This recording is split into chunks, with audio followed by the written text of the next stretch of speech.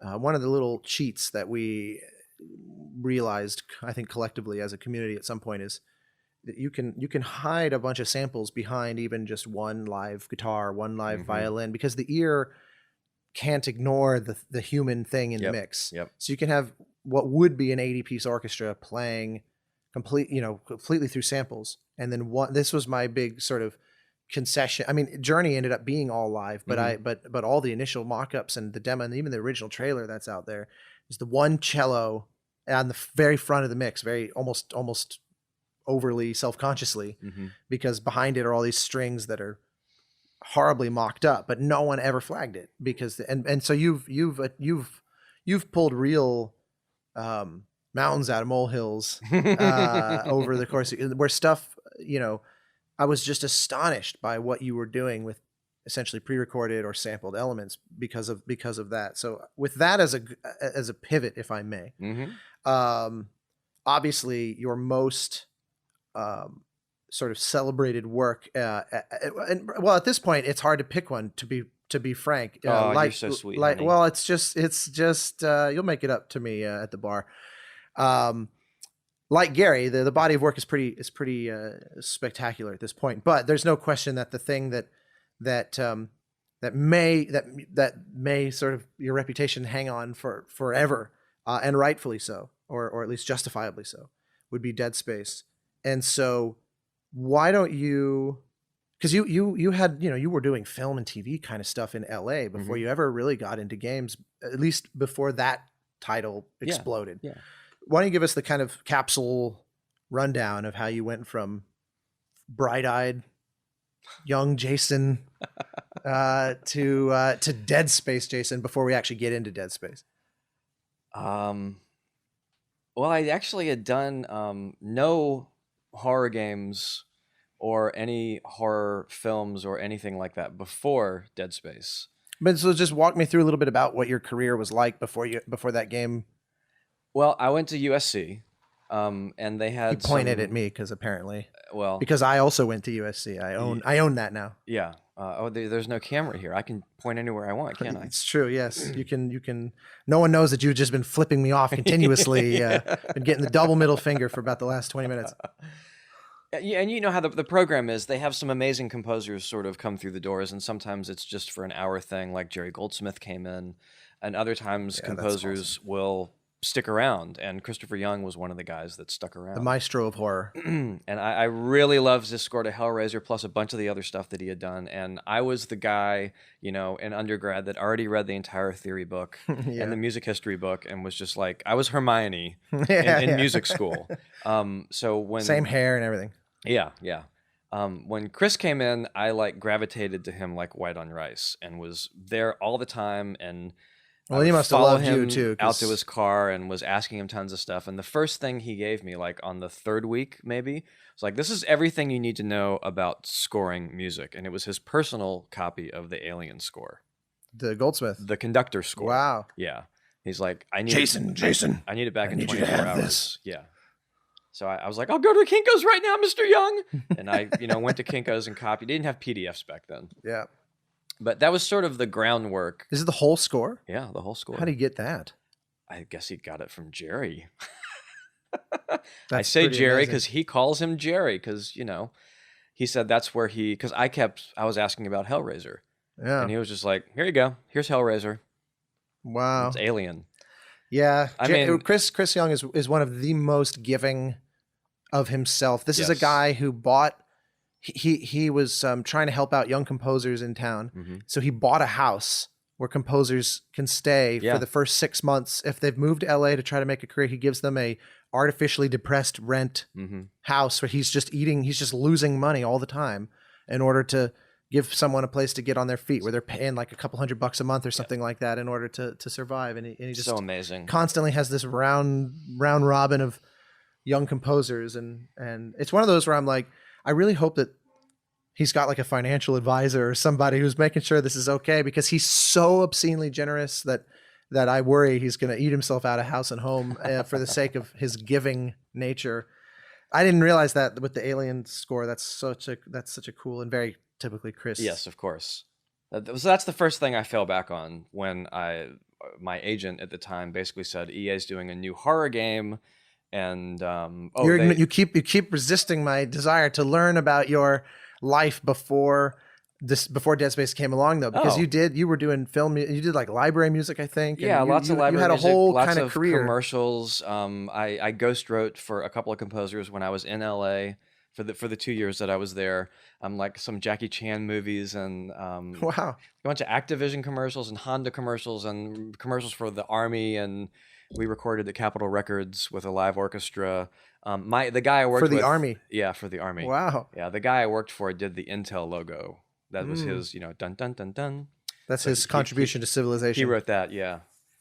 Royalty free, of course. I was like, Yeah. oh man, that's too bad. That's like Michael Levine is a violinist in LA who wrote the Kit Kat jingle, and he's like, it's considered like, it's like debated about if it's the number one earworm of all time. And Marty may debate that. well, yeah, it's true. Flintstones vitamins. I always delight in people discovering that the Halo composer is also, and I love his Twitter. His Twitter bio is like composer of Halo, Destiny, and Flintstones vitamins. Yeah. At dinner last night, he said, "I'm still getting money from Flintstones." I was like, "And you should be." That's wow. That wasn't royalty free. No. Holy No. crap! But Halo probably was. Yeah. That's funny or tragic. In any case, circling back, so you were working with Intel composer man doing Army music at Capitol Records. At some point, you made the decision to go back to Raleigh. I did. I moved back to North Carolina because I had some independent films at the time. Dawson's Creek was being filmed in Wilmington, and as well as some other show. And there were some indie films up and coming, and I just wasn't really feeling LA. Very, very, very busy. I mean, like so busy, like getting up at 3 a.m. to go to the studio and work all day and going home at midnight and doing that 7 days a week. But it just wasn't, well, musically fulfilling. And I kind of figured I'd rather go get a real job or work at the coffee shop I worked in before I went to college and do these indie films on the side and Wow. enjoy writing music than being put through this like meat grinder of a system, being at the bottom of the totem pole, you know, doing like reality TV. And I was fortunate though, because I was really busy. Like 2 months into school, I started working for this guy and basically kind of stopped going to school. Not basically, I stopped going to school. I would show up for the recording sessions and get like daggers from all the other students because they knew I wasn't going to school because I was funny. working. And I remember I had a similar experience, Yeah. and I never realized we were so in parallel. we're always in parallel, I man. know it's so they don't. We're holding hands. Shh. Yes, I know. I'm blushing, Jason. But that's amazing. I mean, you know, that's it, for so many, that is basically the dream. But I think one of the things I'm always trying to tell students is listen to your soul, as it were. If you're not loving it, you have to make sure that this mental kind of intellectual commitment to the idea isn't overriding this voice in you saying, I'm not happy. Because there's no shame in saying, turns out I don't love this the way I thought I did. You know, just because I racked up a bunch of student debt and put all this time and energy into investing in it doesn't mean I have to do it. And the self-awareness of like, you know what, I would rather do an indie film and work at a coffee shop and move back to Raleigh. That there's a self-awareness. How old were you at the time? Well, it was grad school age. So 22, 23 yeah, or something like that? Yeah, that's a self-awareness that not a lot of folks have, because it's just so much about like, you're just paying your dues, just stick it Right. out, you know, be a man. I- like and that I- kind of message where it's like, I told myself that for the first summer I was out of school.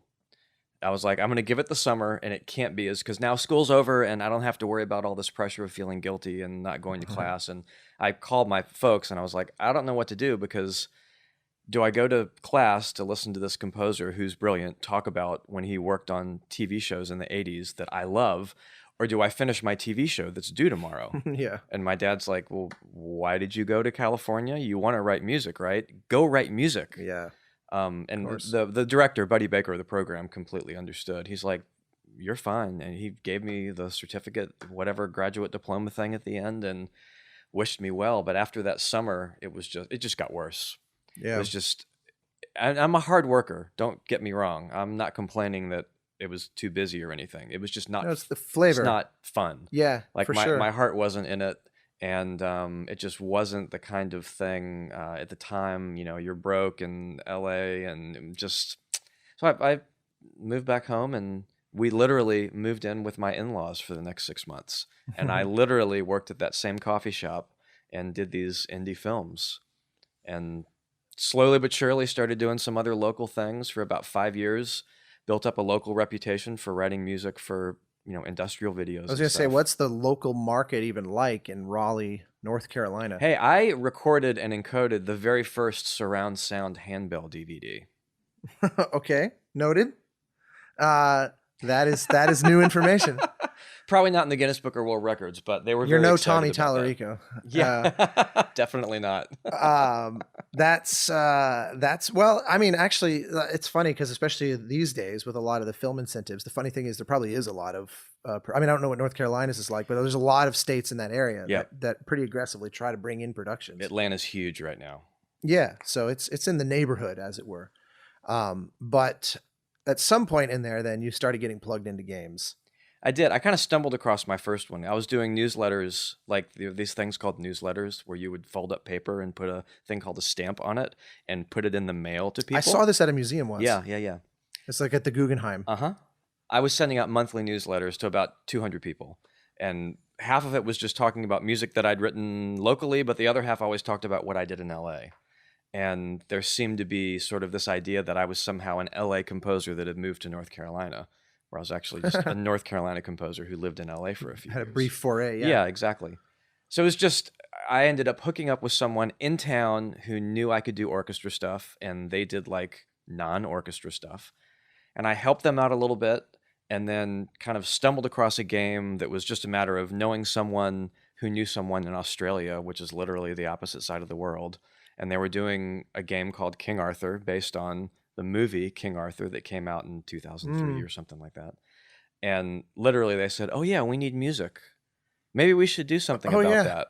You know, the game, you know, film-based tie-in games. Yeah, licensed titles are a notorious sort of drudgery. Especially back then. It was basically like, what can we grab from the film and make the gameplay, and we have to have it out before the movie comes out. Yeah, I think the Walking Dead game in 2012 was like the first licensed title that people were like, this is just earnestly a good game. Yeah, it actually stands on its own. Yeah, and there've been a few, but yeah, it's just the constant, because it's like no one cares. They're just cynically like, fans of the movie might give us a few extra dollars. Right. So there's no incentive to make a good game.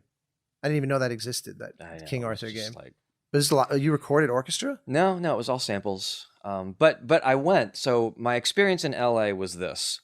We'd work on like the Intel Pentium 3 was what I was doing at the time with my boss. So we would do like 50 or 60 variations of that each day and play it to Sony. And it was literally just a spreadsheet. Like, well, which one? Okay, combine this one with that one. Or we'd be doing like a Honda commercial, not having the job yet because it's all on spec, right?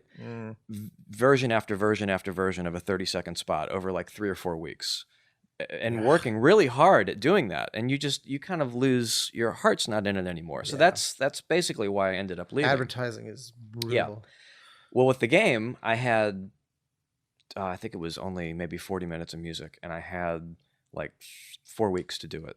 So I did 10 minutes of orchestra music a week, and the only feedback I ever got was, "That's great. When are you sending the next cue?" And it was sort of like felt very different. An epiphany. It was like, this is creative. This is creatively fulfilling. You know, I feel like I'm contributing something meaningful, even if it is a silly game. And they actually appreciate the work. Yeah. Yeah, like they're excited to work with you, and you're not just this necessary evil that they have to grudgingly accept. So that was basically me redirecting my sights from kind of local, insurance things or political ads or whatever to, I want to do more games. I want to do more of that. I want that experience again, because those people were super cool, even though I never talked to them. We only emailed, but they were super cool, super supportive. I had so much fun working on it. I learned so much. You know, orchestration and MIDI. I'd been doing tons of stuff on my own anyway, so I was ready to go when the call came, but it was an eye-opener for sure. It's funny how parallel that is with the story Gary told yesterday about how the idea of, being ready when the moment comes, because he had done, they wanted very specifically Bernard Herrmann-esque stuff for Destroy All Humans, and he had done that on a game in like 1993. It's a very novel sort of CD-ROM game that they had recorded live orchestra, and he tells the story of they asked him to write a demo, and he refused because he said, "I have music that's already produced that's exactly your direction. If I give you samples on some new demo, it's just going to be a downgrade of this thing I already have." And he said no, and he got the job. And then that eventually led to BioShock, and it's the same seemingly the same story here of like, you had a whole career of doing stuff that wasn't necessarily your jam that prepared you for when that moment came. Absolutely. And then you were primed and ready to strike. And in the headspace also needed to kind of fully engage. It represented an escape, because Gary said a similar thing. He said BioShock particularly was the first time he felt like a real composer, because it was like, please be an artist, give us real music. And there seems to be a bit of a theme of that, of people, especially coming from advertising. I guess we all don't have Flintstone vitamin situations. So then obviously you started doing more and more games. So this eventually leads to Dead Space. What year was, like 2008 or something like that? I think 2006 was when they were actually doing the pitch. And I'd done a bunch of World War II games and stuff like that, but all MIDI, nothing live. They had no budget. Lots of stuff for Ubisoft, but like the Excel sheet kind of way of working. Combat 1 through 10, Explorer 1 through 10. Right. 5 pieces of some art that I could print and put around my screen, and just for a long time that seemed to be the norm. Yeah, that was pretty much the way it was done. With Dead Space, they referenced The Exorcism of Emily Rose, Christopher Young again, and I was like, I could do something like that. Not right now because no samples exist that you can do something like that with. But I have something I did when I was in school that was actually a cue I wrote under Chris that I could present as sort of an idea. And I put together like one other example doing silly MIDI, you know, writing little clusters and things like that with the computer. And they had tried to hire Chris, but he wasn't interested. Really? Yeah. I never knew that. Yeah. Imagine that. And What a different world we'd be living in. I know, right? And somebody else, basically they kind of, once they got to my agent, they had exhausted all avenues of opportunity. So available and cheap is the MO to take away from this story. And apparently had heard other composers' things as well before they got to the submission that I sent. And the audio director literally called, like, when he heard it and said, "This is exactly what we're looking for. When can you start?" Like, no one else has submitted anything like this. I don't think they get it. I don't know what the deal is, but this is what we need. Well, I'll tell you from my perspective, I'll never forget, because we didn't know each other, and I had not heard of you prior to that game. Yeah, of course. And I remember the game comes out and starts making all these waves, and I see an interview. You know, Jason Graves talks about the music of Dead Space, and I'm always curious about what friends or colleagues or future colleagues or future friends are up to, and I'm just a general soundtrack nerd. And I read the interview, and here's the thing: I have a low tolerance for composer grandstanding. Yeah, because there's a lot of people that, you know, it's like if someone gets a daytime Emmy nomination for best sound effect, their bio instantly says Emmy nominated composer. You know, there's a certain amount of like, I won the film festival award at the Sioux City, Iowa, like short animal themed film festival, so I'm an award-winning composer. Like, there's a certain amount of, and I get it, because everyone wants to look, you know, it's peacocking basically, you know, everyone's trying to do their best, and I sympathize with that. But I still have a kind of aversion. So I remember I read this interview where you're like, "Yeah, we did these recordings." I'm reading you my perception of your voice. You're like, "So yeah, we're doing these recordings." And I mean, it's just like the samples aren't sophisticated enough to capture my genius. And so I told them, we have to record. You just have to accept the recordings after I make them, because I'm going to have to go, and no library could capture what I'm trying to do. The bountiful plenty of my inspirational genius. The forward-thinking musical mind that is Jason Graves. So I'm reading it, and I'm like, who the fuck does this guy think he is? And then I went and listened to like 1 second of Dead Space, and I went, there's no fucking way you could mock this up. I was instantly converted, and just thought, this guy, if anything, he soft-sold it. This is the real deal. Hyper aggressive. This is someone who knows how to write this way too, because it's not you don't go to the Hollywood Bowl and kick back with a glass of wine and listen to this kind of stuff. I mean, this is reach into your soul level. Like John, I remember once reading a description of John Corigliano's Altered State that said something like, "Rarely, if ever, has more terrifying music been put to film." And I had the same reaction. I was like, we'll see. And then 5 seconds later of listening to that, it's like, I'm breathing, there's mist coming out of my mouth as the room is suddenly weirdly cold, and I'm like fetal on the floor. Yeah, exactly. And it was the same reaction. It was really really impressive. So explain to us what you did there, because I mean, there's really no score even since then, I feel like, that has achieved that level of just visceral mayhem. Visceral Mayhem is a good catchphrase. It's your band name that no one would join you. A great metal band I had in the 60s, yeah. Yeah, it was interesting. So actually, there was about 15 minutes of music I wrote for Dead Space that wasn't included because they had a slightly different pitch, where it was more like a Will Smith sci-fi movie. So it's got a little bit of dissonance in it. Okay. But it's supposed to be a little more heroic. So it sort of had that pointy kind of... There's the occasional Stargate octatonic thing. Yeah. And very bouncy and odd meters, but a little more empowering. And that's kind of the direction they said they wanted to go. And I was like, well, that's not the music that I sent. And he's like, well, we're trying something.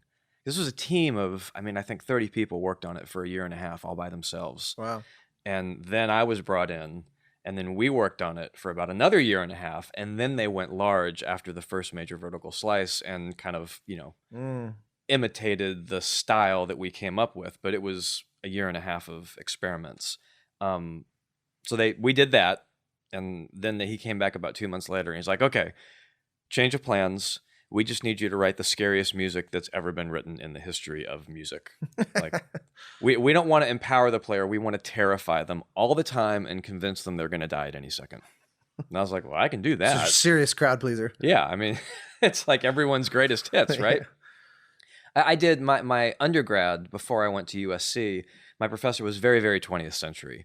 So he was very much all about like John Cage and 12-tone. Stockhausen and Oh, yeah, all of that. Like the more out there and non-melodic, the more he liked it. the stuff that is the reason why, as a civilization, no one likes classical music anymore. Pretty much. Yeah, the thing that chased millions of people away from concert halls. I mean, I think there's a place for it, but, Namely, games like Dead Space. Yeah. I'm not a huge advocate of, I don't want to be commissioned to write that kind of music for a living. It's not really a passion-driven Ironically, kind you of basically genre. were for 10 years. Yes, I was.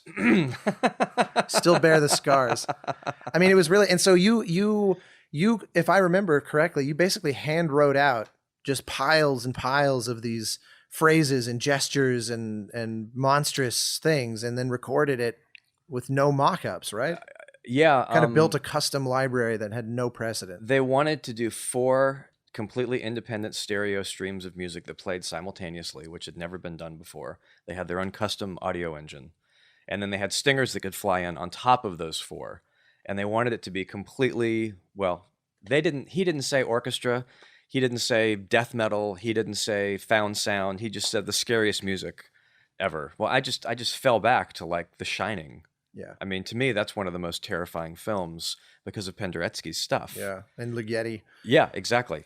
And I had like 6 months where the Chapel Hill Music Library is actually a really UNC Chapel Hill has an amazing music library. I spent days there photocopying like Ligeti and Penderecki and a couple of others, but I really gravitated towards the Penderecki.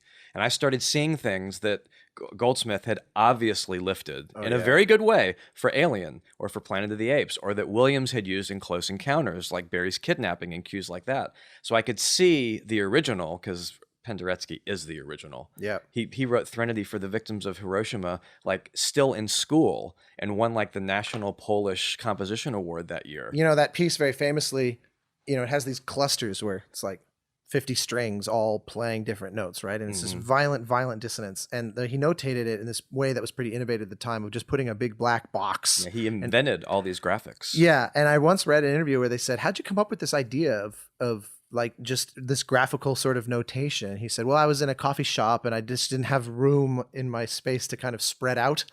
So instead of writing out, because like Ligeti was the opposite, it's like 10,000 part divisi. Yep. Every individual single stave for each instrument. Yeah. Every member of the orchestra has their own part that's different from everybody else. And Ligeti was like, Penderecki just sort of like was putting essentially a Sharpie across the music and just saying, play any note within this. Wiggle, wiggle, wiggle, wiggle, line, straight line, dotted dots. Yeah. And how effective.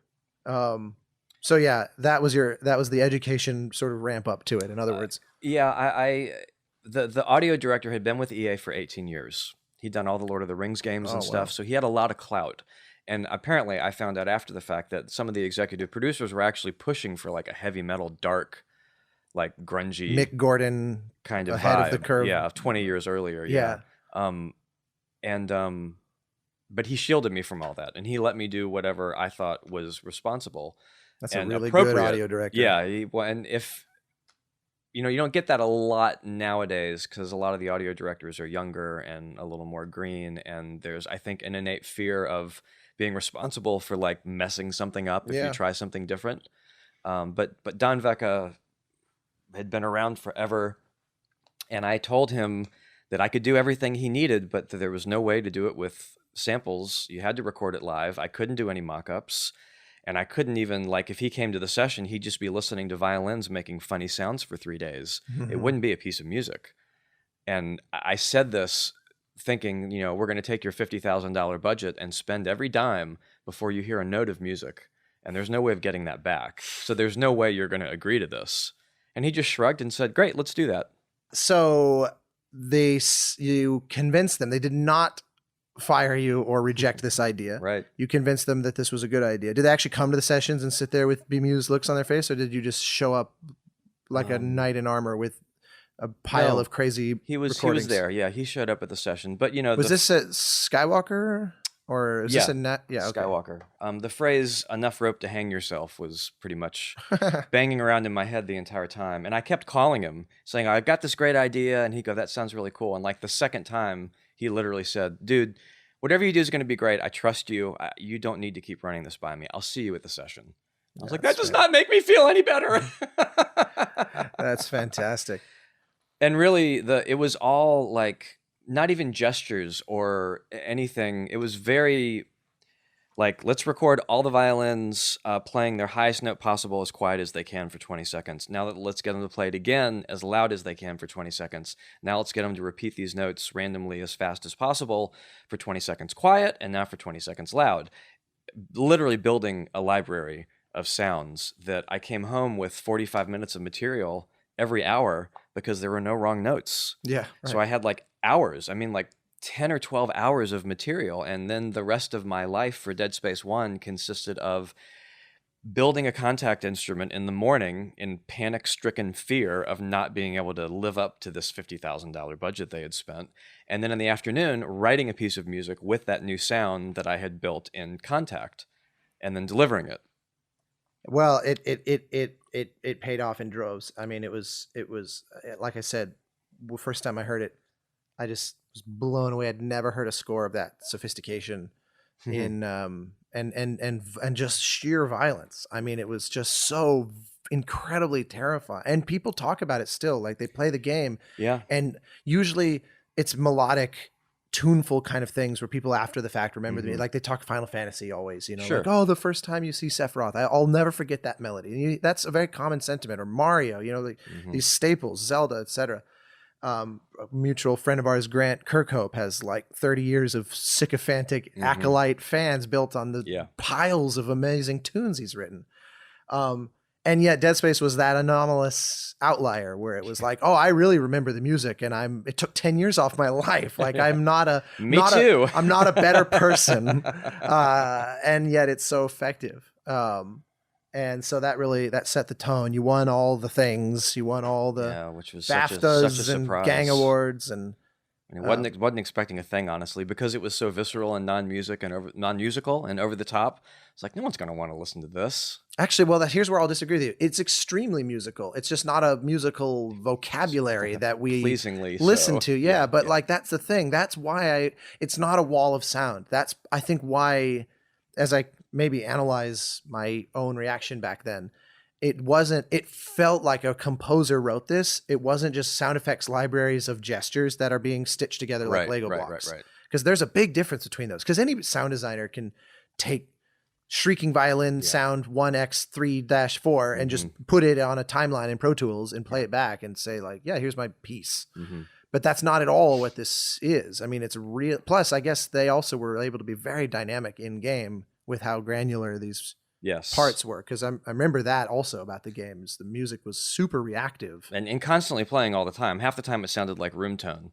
I think the favorite technique I did, I had all the strings in the room at once. The instruction was just like pick a random note. And like half the violas put up their hands. I'm like, no, any note. It doesn't matter. Really, just pick any note. I need instruction. Yeah, exactly. They like yearn for the shepherd. And so I had 60... Good thing 60, the Animal Man. Yeah, exactly. Like 60 or 65 string players. I got this like 65 note jazz chord. Oh, that's great. And it, play it quietly. Okay, play that same note and I play it really loud. And I did like 6 or 7 takes of that. And that's half the ambience. Isn't it a funny curve how if you have like a 4-note chord and they're kind of oddly chosen or randomly chosen notes, it's really dissonant. And then as you add more and more and more and more, it just starts to become beautiful jazz. At some point, it's an odd sort of, it's like this reverse uncanny valley of music. That's awesome. I didn't even know that part of it. So because we're short on time, there's so many others. Obviously, you worked on 2 Dead Space sequels after that. Right. The Tomb Raider reboot a couple years ago was, and it's actually to this day one of my favorite themes of yours. It was one of those sweet. It was one of those that was one of those where if I'm demoing solo horn samples, I like to play that melody because it's just this perfect kind of regal long phrases, but leaps Some that nice require leaps. Yeah. It's a good one. But you did something for that is one of those things I really, really love, which is I have a great passion for when someone is a sort of a professional and a craftsman and an artist, but they're not afraid to be a showman. And for Tomb Raider, you had this instrument built, right? That was like a custom piece of sculpture. Yeah. And the first time I saw photos of you, kind of like it was like a road show of like, I want to show you about the instrument. Yeah. Tell us a little bit about that, because that was just, to me, that was like, this is a composer who's more than just delivering on the job. They're elevating the score they're elevating the whole medium of game music, because they're giving something that the public can look at and go, I'm not going to forget that. Like, right. How do I forget this giant weird metal creature? Mm-hmm. So tell us about the instrument. Well, I was literally in my backyard kind of scavenging around trying to find like weird things to play to sort of augment the music for the bad guys on that reboot of Tomb Raider, and thought I need to go to like a junkyard or something, but you can't take anything from junkyards, at least in North Carolina. So like by law? Yeah, you can only drop it off. So is there a metal shop we or tried something? Going late at night. Yeah, with the barbed wire and the German Shepherds and everything. Then I would really feel like. But you're like the Animal Whisperer. I'm sure they would just stop like Ace Ventura and just kneel at your feet, you know. So I called this metal guy and just wanted to know if I could come by and look for stuff. And to be clear, we're not talking about a metal guy in the traditional musical sense. A metal sense. smith. Yes, like a welder guy. And he starts telling me where he is, and I'm sitting in my bedroom, like pacing back and forth as I'm talking to him. And he explains to me where he is, and I'm like the second door on the left. He goes, yeah. I said, is it red? He goes, yeah. I said, I'm staring at your door right now. The call's coming from inside the house. He's like, well, what are you talking about? And it was literally just 6 houses down the street from me. Wow. Where there was a little industrial area. To live in Raleigh. And he was super cool. We talked like an hour before that. So at first I was just getting some things. And then I asked if I could have some money from Crystal for him to just like put a couple of things, like to cut some things and put some things together. And they sort of, Alex Wilmer, who I was working with for the music, one-upped me and was like, well, can we give him some money? Like, would you want to do something bigger? I was like, I'd want to do as much as we could do. So then it kind of became, well, let's use like some glass sounds and some metal sounds. I need to be able to bow some things. I want to be able to hit some things. And we just worked together over the course of about a year, developing different sounds. And Matt McConnell is his name. Got to see the game, and we worked out, you know, what sounded good and what sounded bad. And I let him design everything, but he designed the look of it based on the game. There's a lot of wreckage and old things on this island. A lot of angular kind of spikes, rusted metal and stuff like that. So the game, the first chapter of the game is all just the instrument playing these sounds, and then all the UI in the game, I could take it in pieces to my house in the studio and set it up. So glass bowls and bowing metal, all the UI is from that as well. I didn't know that. The sound effects people jumped on board. Yes, and now the instrument itself, the one that I used, is in Crystal's lobby. Yeah, that's along what with I the heard. bow that he made and everything. So you can go up and literally, I've heard that they'll like walk up and go ding, and they're like, ooh, achievement unlocked, because it's literally that bell sound, you know, that particular pitch. And I think they brought it back too. They used it a lot in the third Tomb Raider. I didn't realize. Since the reboot, yeah. Wow. It had been sitting in their lobby for a while, and I think they were sort of like, maybe we should use this some more. Well, yeah, they should. I mean, you crafted, between that and the theme, it's like you built a foundation for the whole, I mean, the franchise could go for 20 years, and regardless of who's scoring it, they would be right to draw from that basis, because it really felt earnestly like, yeah, this vision of Lara Croft is that. Mm-hmm. It felt like such a match. It was really, really good. It's one of those exciting moments from an outside perspective of saying, just when I think I've got somebody figured out, in that very Goldsmithian tradition, managed to do something that really surprised me. It was really, really cool. Yeah, and then you brought it to LA and did like an event. I remember seeing photos. It was like a BAFTA LA like concert / presentation or something, where there's photos of you on stage with the instrument. And I was like, see, that's like the P.T. Barnum. It was super cool. Yeah, it was. And even the guys, the audio director and the music director, both flew out when we were doing some interviews and video shoots for the making of the game, and I got to. No one knew what it looked like. They'd only heard it. Oh, And, that's cool. And Matt killed himself for like the last 48 hours getting it put together for like presentation mode because he knew it was going to be like pictures that would live in infamy. So I got to walk in How with do you them. even ship it? Oh, it was like on a giant freight truck, and he Yeah. had it in a box the size of a Volkswagen Beetle. I'm not kidding. I don't. Like, Yeah, it was huge. yeah, exactly. It's not a small undertaking. Yeah. I mean, the thing is like 12 feet tall or something. Yeah, it's bigger than a refrigerator. Yeah. Like a large refrigerator. But I got to see their faces when they actually saw what it looked like for the first time. They were just like eyes wide and walking over, and all the mallets that I used and everything were there, and they're banging on it, like hearing all these sounds that they've been hearing them for a year now. So it was very much like a full circle. It's the kind of it's the thing. instrument equivalent of going, wow, you're way more handsome in person. Right. I would never have guessed. What a pleasant surprise. Yeah. Well, we have this tendency to be able to go for hours and hours and hours, and because there's so many other scores I would want to dive into. But it's GDC. The clock, the bell tolls for both of us. The show must go on. Yes, exactly. So, is there anything you want to plug, and also social media and things for people to be able to find you and stalk you and witness our public squabbles? Yeah, JG Music is my Twitter handle.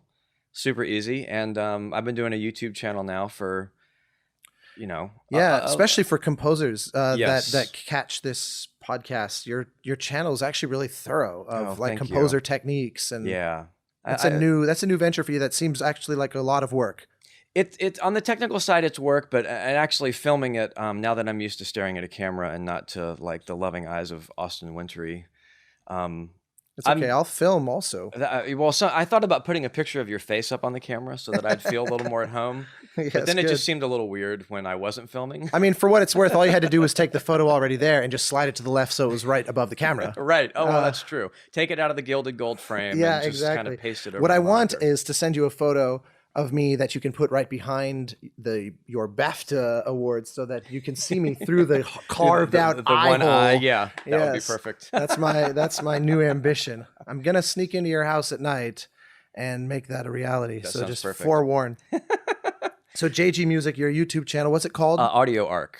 Audio Art. Audio Arc. Yes, with your thumbnails of a different animal of yours. Different animal, and I try to group the animals like I group the segments. I like the idea of empowering and uplifting, especially younger composers who were going through the throes and agony of growing pains, like back when I was in my 20s and 30s.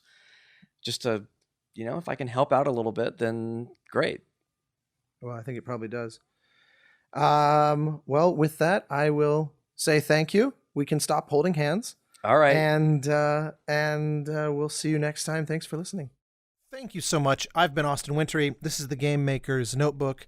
If you like what you heard, please feel free to leave a positive review, like, subscribe, drop us a line, give us your thoughts. If you hated it, we actually want to hear from you even more. You can give us feedback on how to make it better. You can recommend to Dice that I never be allowed to host this again, that kind of thing. Either way, your comments are welcome, and we'll see you next time.